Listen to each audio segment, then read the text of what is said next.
Marcos 5, de 15 a 20. É um texto que não vamos ler na sua plenitude, porque a história começa antes, e nós vamos pegar ela pelo meio, mas ela é conhecida, né? Quem é afeito às Escrituras sabe muito bem de que se trata esse episódio, na história desse homem que nós não sabemos o nome, mas só sabemos o que Jesus fez por ele.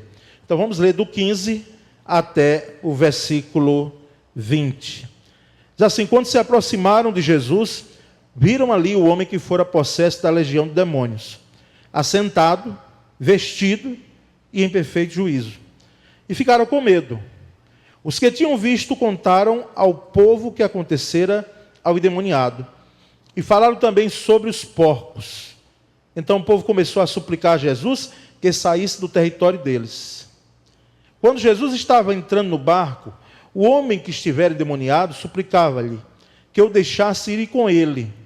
Jesus não permitiu, mas disse: vá para casa, para a sua família, e anuncie-lhes quanto o Senhor fez por você, e como teve misericórdia de você. Então aquele homem se foi e começou a anunciar em Decápolis quanto Jesus tinha feito por ele, e todos ficaram admirados. Amém?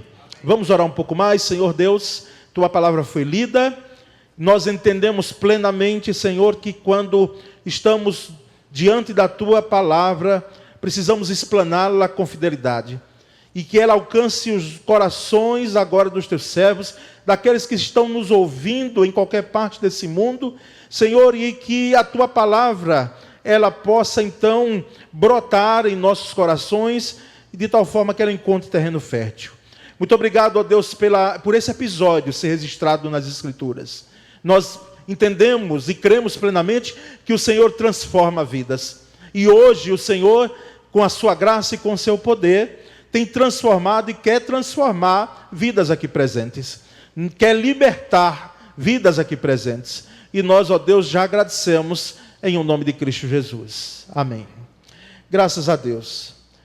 Irmãos, a história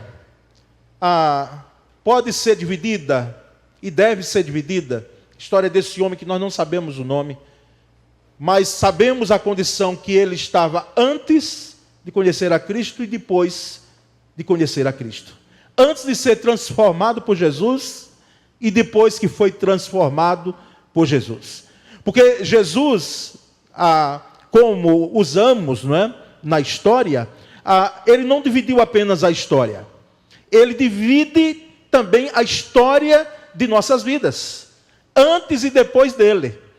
Alguém que antes de Jesus tinha uma condição espiritual, social, e depois que Jesus passa e transforma, tem uma outra condição espiritual e de convívio social. É a história desse homem. E nós percebemos que antes da libertação ali, Jesus, ele vai até a região dos Gadarenos.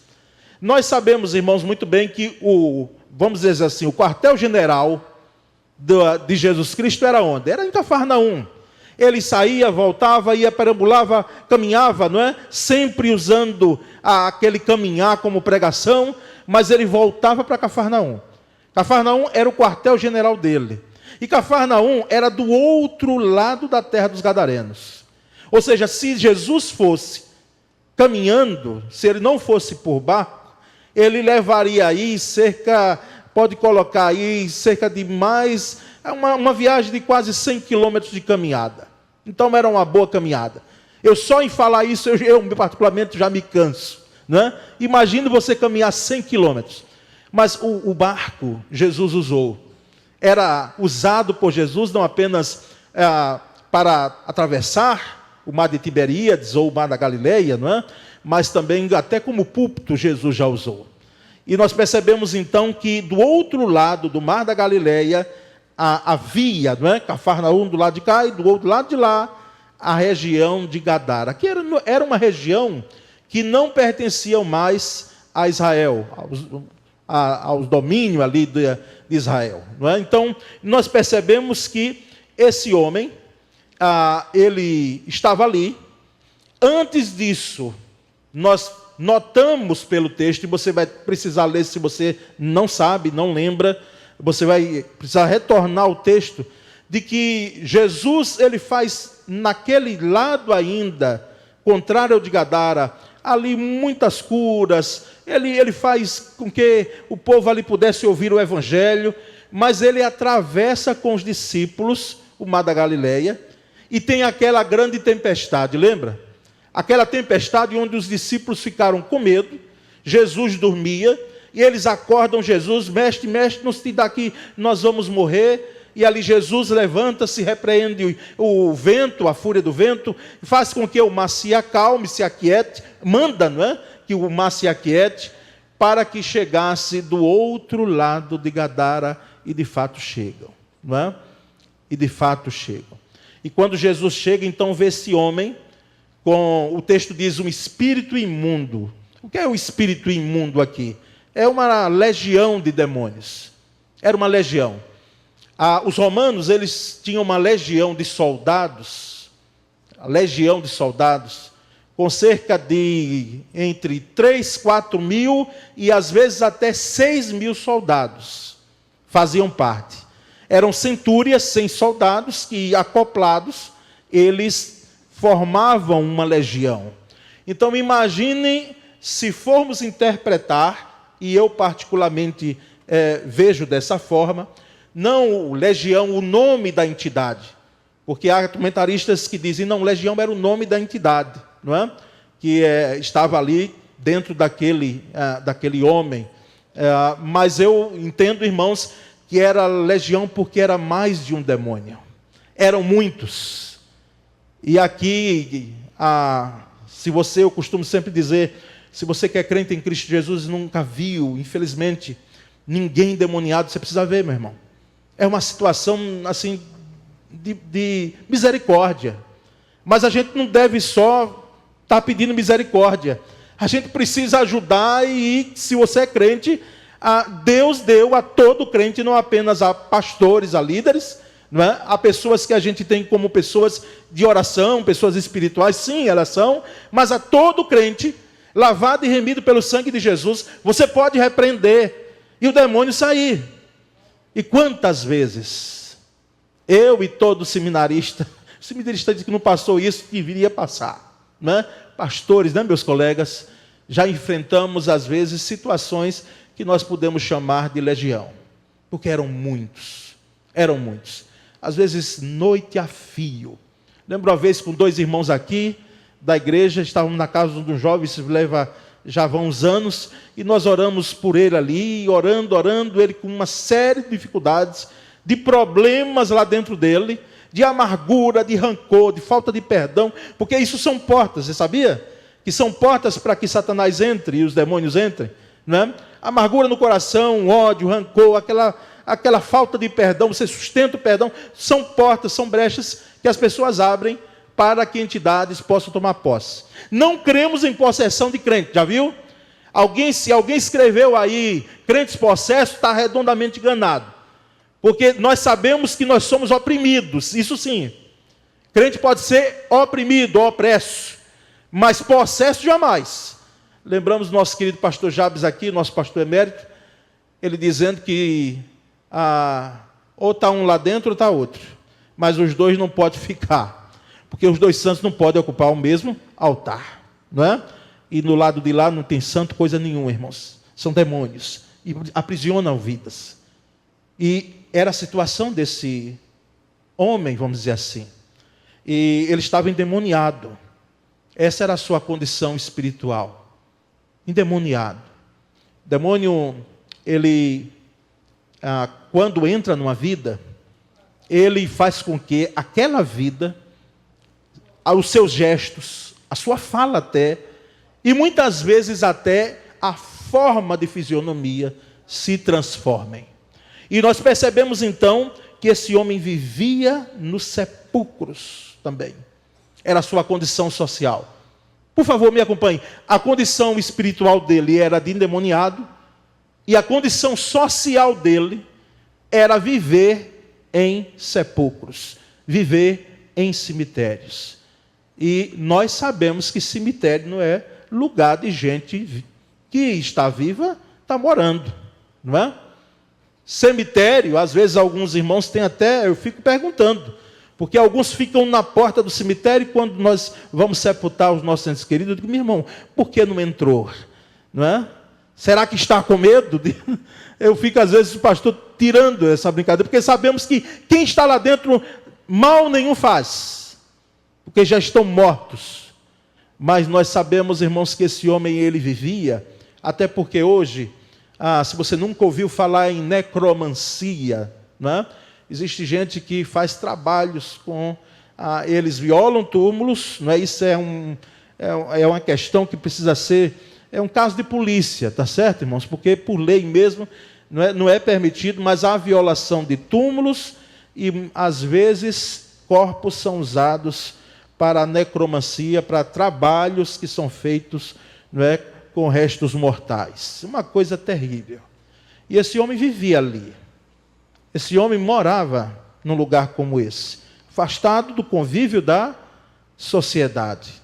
E nós percebemos então que antes da libertação, também ninguém conseguia prendê-lo. O texto diz que ninguém conseguia fazer com que esse homem ficasse preso em cadeias. Colocavam cadeias nos pés dele, nas mãos dele, aprisionavam, mas ele quebrava como se fosse linha, não é?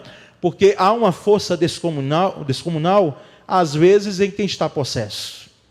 Às vezes. Eu aqui não quero contar fatos, mas quantos fatos? Quantas realidades nós já vimos? Porque nós queremos mais nessa noite, e é isso o nosso propósito, contar mais o que Jesus faz do que o que o demônio faz. Por isso nós não devemos dar ibope a ele, tá certo? Nós precisamos falar o que Jesus faz. Jesus transforma uma vida aprisionada pelo demônio. E nós percebemos que esse homem arrebentava as correntes e quebrava os ferrolhos de seus pés. Uma situação triste, terrível. E noite e dia, diz os textos dos evangelhos, que ele andava gritando e cortando-se com pedras. Essa era a sua condição física.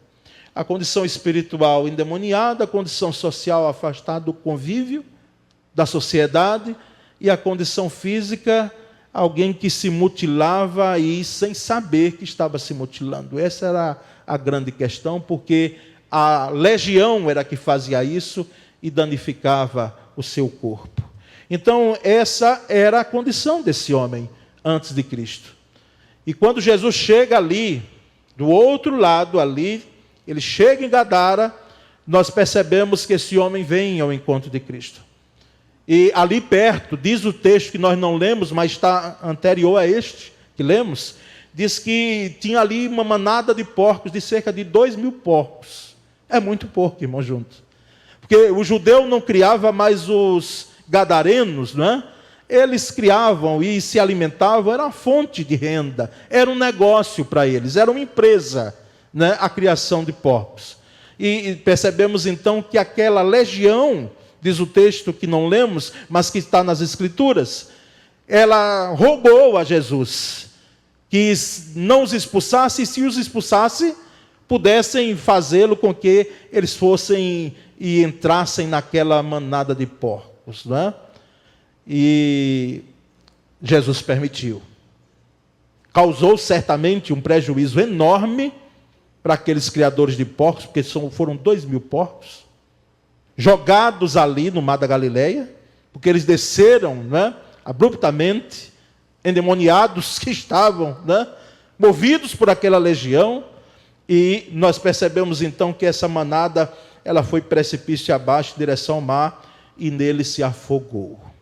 E os que cuidavam dos porcos ali, irmãos, diz o texto, que eles fugiram e contaram esses fatos na cidade, nos campos. Então o povo lá de Gadara foi ver que negócio foi esse, de alguém que chega e que dá um prejuízo de 2.000 porcos serem lançados no mar da Galileia e eles perderem aquela fonte de renda. Então, irmãos, nós percebemos então a história desse homem antes de Jesus Cristo. Agora nós vamos ver, depois da libertação, depois que Jesus transforma a vida desse homem. Então, a condição desse homem agora, no versículo 15, diz que quando se aproximaram de Jesus, viram ali o homem que fora possesso da legião de demônios, assentado, vestido e em perfeito juízo, e ficaram com quê? Com medo. Ou seja, o povo que veio, impulsionado pela história dos cuidadores de porcos, veio ver o que foi que tinha acontecido, quem era essa pessoa, que fez com que houvesse esse grande prejuízo. Veem agora esse homem lá, sentado em perfeito estado, percebendo ali que ele estava em perfeito juízo também, e nós percebemos que esse povo ficou com medo. Com medo. E não é estranha essa atitude, irmãos? Num primeiro momento, sim. Por quê? Porque quem é que não conhecia aquele endemoniado ali em Gadara? Ele era conhecido. Talvez as pessoas nem passassem por perto dali. Talvez quando fossem sepultar os seus mortos, tinham receio, né? De que ele ali intentasse contra a vida de alguém, e vê-lo em perfeito juízo, vestido, então ele andava nu, né? Sentado ali. Esse povo, em vez de dizer: mas que maravilha, que bênção, na expressão de crente, não é? Que bênção foi essa? O que foi que aconteceu com esse homem? Que transformação foi essa?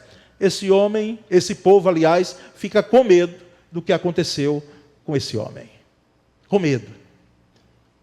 E não é assim às vezes que acontece? Porque existem vidas, e esse homem não é a única. Existem vidas que nós não damos nada. Às vezes são vidas carimbadas. As pessoas, elas carimbam, a sociedade carimba, e eu espero que a igreja não carimbe, dizendo: não tem mais jeito. E quando acontece uma transformação, a gente fica apavorado. Mas como ocorreu? Como ocorreu? Como ocorreu? O que foi isso? É porque quando Jesus passa na vida de alguém e transforma, ele faz com que essa transformação seja radical. Seja uma transformação que muda todo o quadro de vida da pessoa. E nós percebemos então ali que a condição desse homem agora é um homem liberto. É um homem que está liberto, não é? Libertação que Deus quer operar em minha vida e em sua vida. Libertação que Deus quer trazer em Cristo Jesus para as nossas vidas.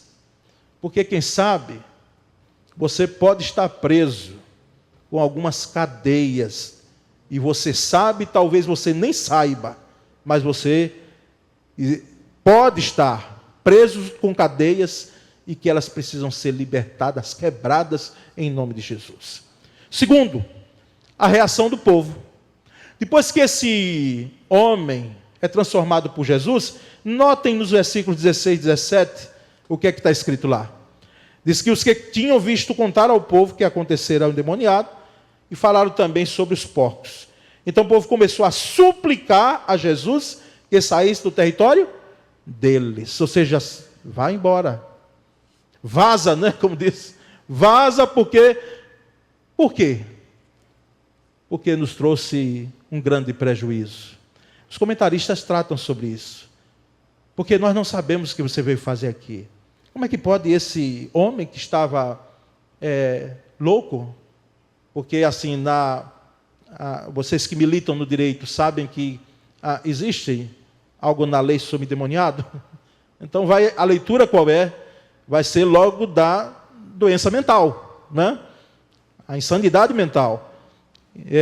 Não é assim, Diácono Janildo e outros? Não creio que tenha nada lá em teor espiritual com uma demonização. Pode até que se tenha lá na frente, mas hoje, conversando com um e com outro de vocês, leva-se, né, liga-se à questão da insanidade mental. Mas esse homem estava aqui restaurado. Esse homem estava liberto. E a reação do povo foi pedir a Jesus que saísse da vida deles, do território deles. Você sabia que tem gente, e quem sabe tem gente que está aqui sentada, ou gente que está nos acompanhando, ou que vai ver esse vídeo de gravação, da transmissão desse culto, que ela pensa que ela pode é fugir de Cristo. Ela dizia assim: eu não quero conversa com você não, Jesus. Não quero não. Aqui esse povo ele tinha um motivo. E outras pessoas colocam motivos. Lembro dos tempos de seminarista ainda, e até hoje acontece isso. Veja você que evangeliza, se você não já ouviu isso assim. Não, eu tenho muito pecado. Eu sou um pecador. Jesus, não, eu não sou digno de Jesus, porque eu tenho muito pecado. Ela está usando essa palavra, não é, como subterfúgio para dizer: não, eu quero continuar na vida que estou. Porque quem de fato sabe o peso de uma possessão e de uma prisão que prende o seu coração, que prende a sua vida, quando encontra Jesus, quer se ver livre, quer se ver liberto. E nós percebemos então que a reação do povo foi: Jesus, vai embora, não queremos conversa com você não. Mas há um terceiro fator aqui, dentro da história de que depois que Jesus passa por essa vida, pela vida desse homem, os frutos da libertação. Olha que coisa maravilhosa, irmãos, os frutos de alguém liberto como foi esse homem. Primeiro, seguir Jesus. Ele deseja seguir Jesus, ele vai seguir Jesus. O versículo 18 diz que quando Jesus estava entrando do bar para voltar, né, para o outro lado, Cafarnaum, a região da Palestina, o homem que estiver endemoniado suplicava-lhe que deixasse ir com ele. Então, o primeiro fruto de alguém que é liberto por Jesus é seguir Jesus, é estar com Jesus, é ir no encalço do Cristo que libertou a sua vida. E nós sabemos, irmãos, que isso não ocorre em vão. Esse homem aqui ele estava decidido a seguir a Cristo.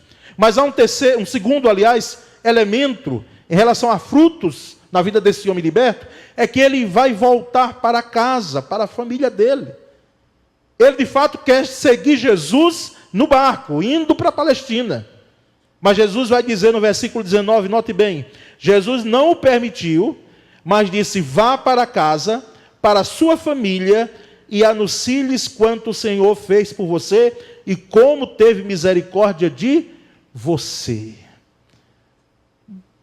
Você pensa como eu agora, ou pensemos nós, esse homem, ele agora recebe uma ordem de Cristo de voltar para casa, para sua família. Eu sei que alguns comentaristas dizem que Jesus está dizendo aqui para ele voltar para o povo dele, mas ele já estava ali, em Gadara, não é? Porque eram 10 cidades, Decápolis, por isso que o nome Decápolis, que eram 10 cidades. Gadara era apenas uma das 10 cidades. Então volta, mas aqui, irmãos, entendemos plenamente. Jesus estava dizendo: volte para a sua família, volte para a sua casa.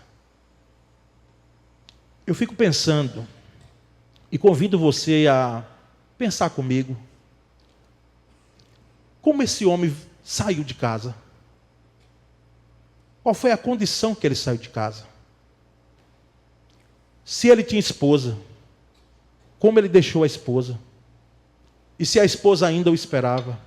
Se ele tinha filhos, já pensou? Como voltar para casa, porque aquela família tinha sido deixada por ele, endemoniado, e agora ele tem a missão de voltar para sua casa, voltar para sua família. Irmãos, nós não sabemos os detalhes dessa história quanto a esse voltar para casa, no sentido dele voltar para a família dele. Não sabemos se era casado e se tinha filhos. Mas você quer saber da emoção de você ver alguém restaurado, ou você ver alguém voltando para o seio da sua família? Depois de quanto tempo? Não sabemos. Talvez anos esse homem ficou aprisionado. E ele chegando em casa. E ele voltando para casa. E ele chegando, batendo a porta da sua casa, quem sabe. e ali, se era casado e se tinha filhos ou não, os familiares vendo aquela cena de alguém plenamente liberto, restaurado. Porque a saída dele, penso eu, que foi dolorosa para aquela família. Extremamente dolorosa. E quem sabe até, não está isso na Bíblia, tá bom? Eu estou aqui conjecturando e posso fazê-lo sem criar heresia, tá certo? Fico pensando que se casado foi, ou se tinha filhos, quem sabe a família foi até lá e disse, vamos voltar para casa. Não é assim? Vamos voltar para casa, o que você está fazendo aqui? Mas não conseguiram. Então, nada mais maravilhoso do que o retorno para casa. Anos atrás, eu morei num local, já era pastor, e eu sempre via, aqui perto do centro, uma mulher toda tarde. E eu não entendia bem aquilo ali. Mas eu via todas, no mesmo horário, toda tarde, todo dia, ela chegava no portão da casa dela, ela não saía, ficava no portão, e ela ali ficava parada. Às vezes eu passava, boa tarde, não havia retorno. Que eu sei que alguns não dizem boa tarde por falta de educação, né? Mas não era o caso dela. Aí passava boa tarde. Aí Sônia, as mulheres, não é que os homens não são relacionais, são e como são. Mas mulher, né? Parece que a facilidade é maior. Né? No instante cria logo uma amizade. Eu fico pensando sempre, quando a gente, você que mora em condomínio, né?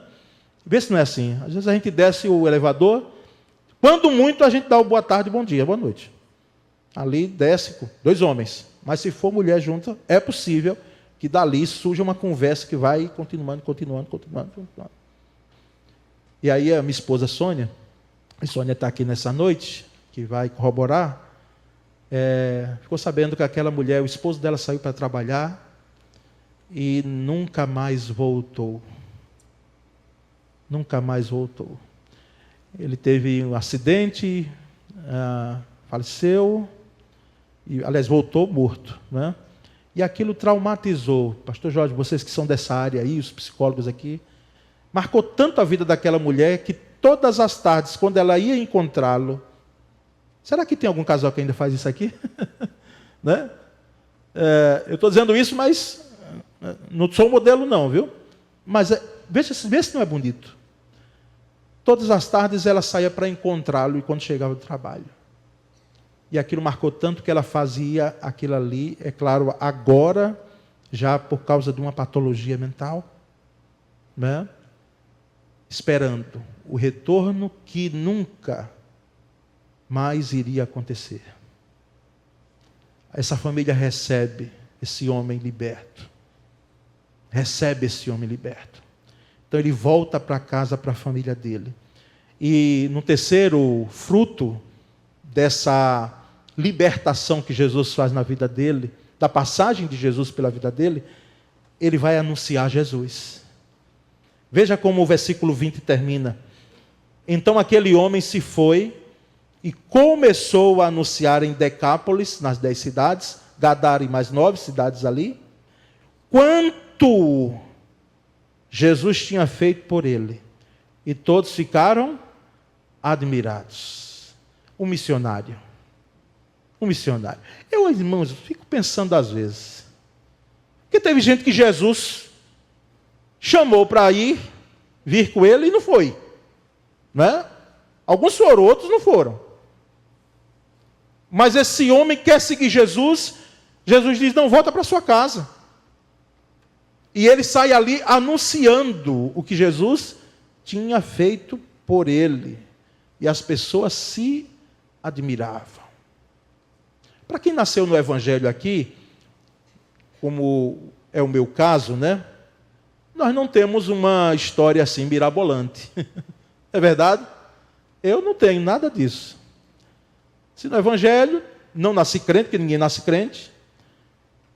Mas, irmãos, isso não deixa a ser um testemunho na vida daqueles que nasceram no Evangelho. Eu sei, para quem também eu estou falando, que conheço que aqui nasceu numa família evangélica. Porque o nosso testemunho também é impactante. Como é impactante aquele que veio numa condição como essa. Sabe por quê? Porque quantos pratos de lentilhas, quantos convites nós tivemos, quantas oportunidades nós tivemos à nossa frente para que nos desviasse do caminho de Jesus e a graça, não tem outra palavra. A graça de Deus fez com que nós ficássemos ali e permanecêssemos no caminho de Cristo. Eu falo isso porque muitas vezes, a gente olha para a gente e diz, puxa, eu não tenho um testemunho assim impactante. Não é? E às vezes a igreja erra por causa disso também. É claro que é maravilhoso você ver alguém que foi transformado numa situação terrível como esta. Mas é maravilhoso também um jovem chegar hoje e dizer, olha, eu não sei o que é um baseado. Eu não sei o que é, muita coisa lá fora. Hoje, alguns jovens até têm vergonha, eu penso, né, de dizer que casaram virgens. Por causa da influência do Evangelho, porque nós sabemos que sexo deve ser feito dentro de uma aliança, né? De um compromisso. Anunciar Jesus. Aquele homem começa a anunciar Jesus, um evangelista em potencial. Um evangelista em potencial. Eu espero que ninguém tenha chamado esse homem para ser pastor. Porque muitas vezes, não, algumas vezes, meus colegas, eu já vi evangelista, alguém chegar e dizer, não, você tem que ser pastor. E os irmãos sabem da diferença de uma coisa e outra, sabe? Não sabem? Pastor é pastoreio, é cuidar de gente, é cuidar de pessoas, é muitas vezes pegar a ovelha, teimosa ou não, cuidar, tratar, dar assistência espiritual, permanecer no lugar, até que, porque Dr. Shedd disse que não conheceu nessas andanças pelo mundo que ele fez. Ele, quando esteve aqui, disse que não conheceu nenhum ministério próspero com menos de 10 anos. Todos eles tinham um tempo maior. Mas, às vezes, no afã, a gente pega uma vida dessa que é evangelista e quer transformar em pastor. E bota numa igreja. Quando, na realidade, ele não vai ficar parado. Ele é um evangelista, ele é um anunciador das boas novas. Ele é alguém que vai sair propagando o evangelho de Cristo, onde tiver pessoas. Não que o pastor não faça, mas os perfis são diferentes. E aí nós vamos a algumas considerações finais, não é? Nessa palavra aqui explanada. Primeiro, para libertar uma vida, Jesus deixou seu território de ação ministerial e atravessou o mar para libertar uma vida. Por isso que ele mesmo disse que uma vida vale mais que o mundo inteiro. Uma vida vale mais do que o mundo inteiro. Por uma vida, Jesus muda a rota do seu ministério. Em vez de voltar ali para Cafarnaum, ele vai e atravessa o mar por causa da vida deste homem. Para libertar este homem, porque esse homem libertaria também, através do anúncio da palavra, muitas outras vidas. E mesmo que não acontecesse desse homem se tornar um evangelista, a viagem já tinha sido ganha, porque esse homem foi liberto. Jesus atravessou o mar, e assim também ele deixou o seu trono de glória, nasceu e morreu na cruz, para libertar todo o cativo. Assim como ele passou pelo mar da Galileia, ele cruzou o mar da Galileia para chegar até a vida deste homem, ele também cruzou a história para alcançar e libertar as nossas vidas. Segundo, aquele homem, antes de ser liberto por Jesus, ele quebrava as correntes que o prendiam, mas não conseguia por ele mesmo quebrar as correntes que estavam em sua vida. É interessante isso, né? Quebrava as correntes com a força enorme que o prendiam, mas ele não tinha condição de quebrar as correntes da legião que o aprisionava, que aprisionava o seu coração, a sua vida. Tem gente que não tem condição de quebrar as cadeias que estão presas em seu coração. E é bom que nós possamos fazer a oração do salmista. Davi disse: Senhor, sonda o meu coração. Sonda o meu coração. Vê se há em mim algum caminho mau e guia-me pelo caminho eterno. E nós percebemos numa terceira consideração final, enquanto o povo suplicou a Jesus que fosse embora, este homem quer ir embora com Jesus. Enquanto o povo de Gadara disse: vai embora. Jesus, vai embora, nós não queremos conversa com você. Homem que dá prejuízo. 2.000 porcos. Esse homem, ele quer seguir Jesus e não mandar Jesus embora. E aí nós percebemos que quando se pensou que era o fim desta vida, era o começo.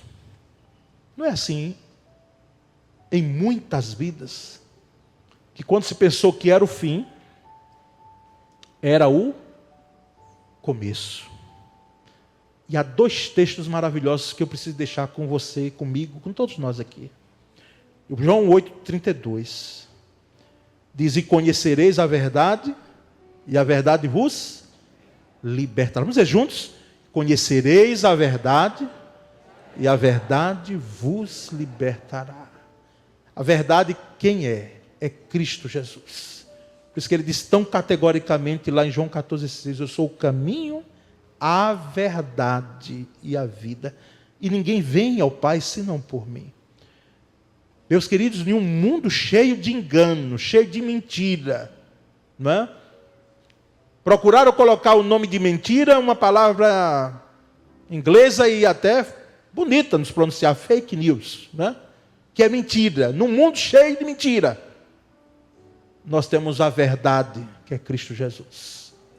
E em João 8,36, o próprio Jesus disse: pois o Filho vos libertar, verdadeiramente sereis livres. Vamos dizer juntos? Se pois o Filho vos libertar, verdadeiramente sereis livres. Jesus transforma e liberta com seu poder.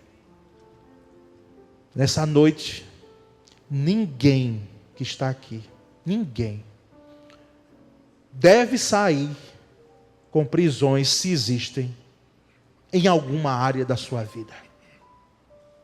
Existe agora, aqui em nosso meio, aquele que pode quebrar todos os grilhões. Ele pode quebrar todas as cadeias. Ele quebra todas as amarras que prendem uma vida, para que essa vida seja liberta. Mas isso não é amanhã, nem depois, nem no ano que vem. Isso ele pode fazer agora, porque agora ele passeia aqui em nosso meio.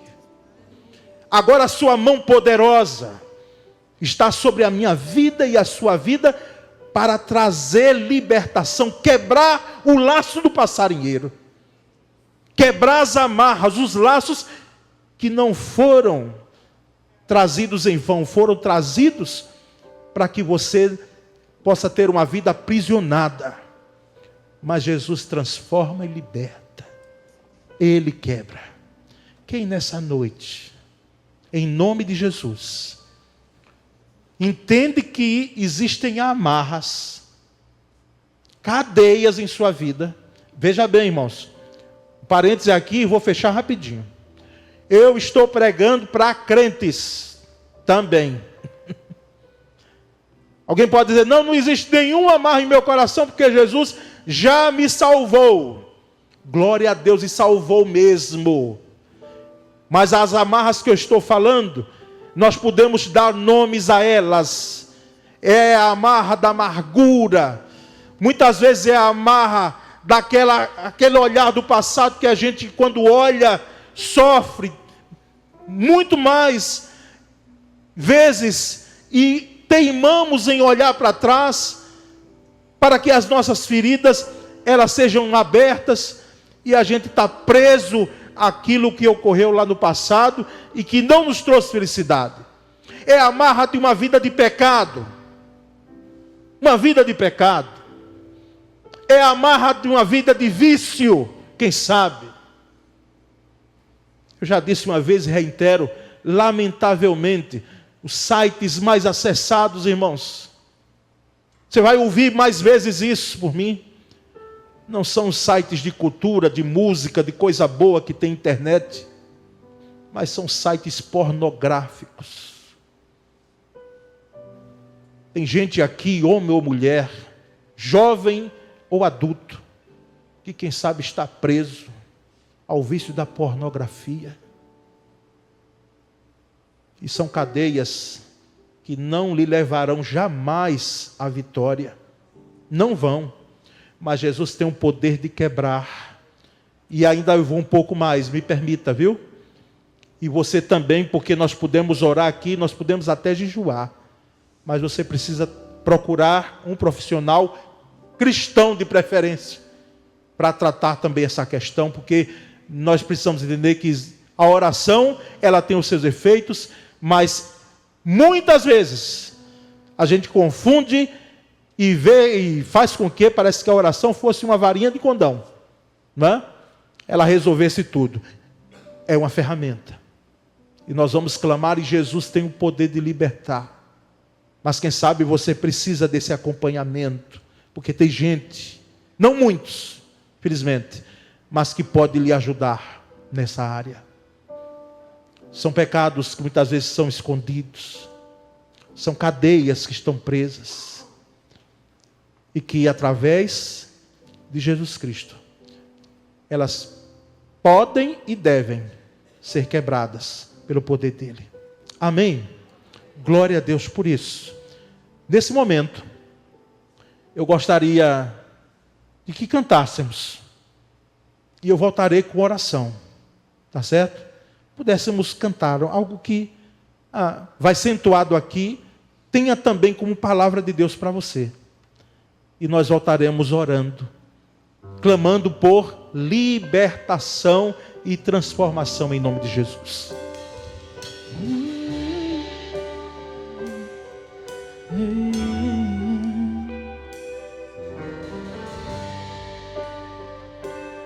Te adoramos, Deus, transforme em nós, Jesus. Cante comigo. O meu melhor, cantem. E o que? Me derramar aos teus pés, ser tua imagem e semelhança é o desejo do meu coração. Cantem. Se o meu corpo errar o caminho, o meu coração clamará por ti. Cante. Abraça-me com... Vamos colocar de pé, queridos, e cantar isso junto, vamos? Vem me envolver, tua face eu quero ver, vestir as roupas da santidade e mergulhar no santo dos santos. Tenho sede de Deus.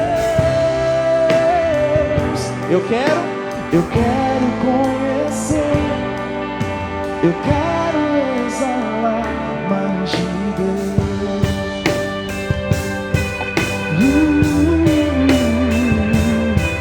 Queremos exalar mais de ti, Deus, mais de ti.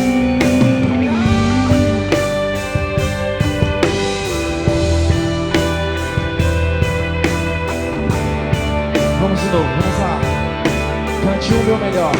Todos juntos, cantem.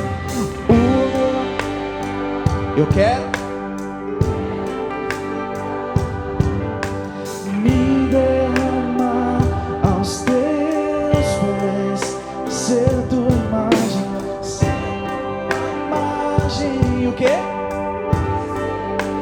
É o desejo do meu coração. Joga baixinho, eu quero ver somente a igreja cantando agora. Vocês? Se eu o meu coração. Diga, abraça-me, abraça-me com tua misericórdia. Vem me envolver, tua face eu quero ver. Quero vestir as roupas da santidade e mergulhar aonde? Tenho sede de Deus. Eu quero conhecer, eu quero exalar mais de Deus.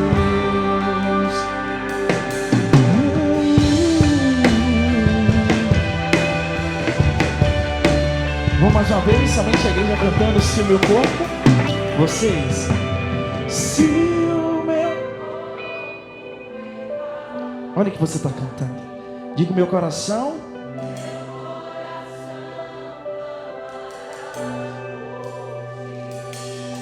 Abraça-me com tua miséria. Só a igreja ainda. Vem me envolver. Cante.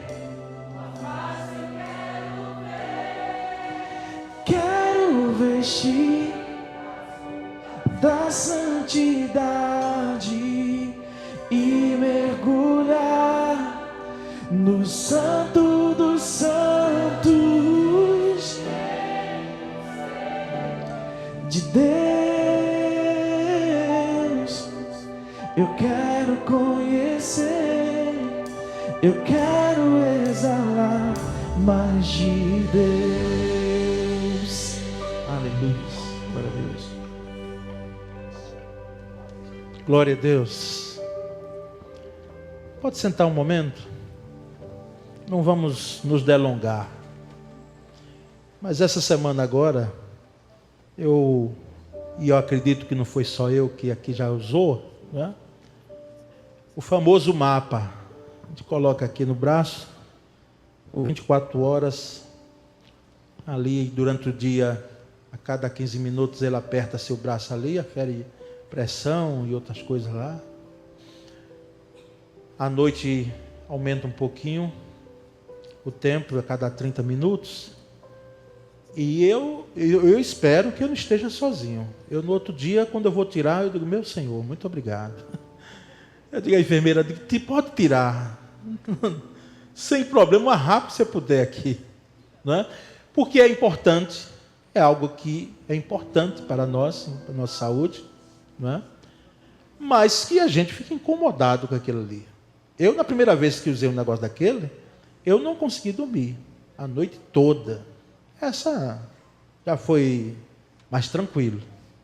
Mas por que eu estou contando isso? É porque se a gente se incomoda com algo que fica ali e que é necessário no nosso braço, aprisionando, não é? Apertando, porque é que aquilo que de fato não apenas nos incomoda, mas nos leva a caminhos de morte, nós queremos dar relevar, dar um outro significado, talvez com argumentos pueris, não é?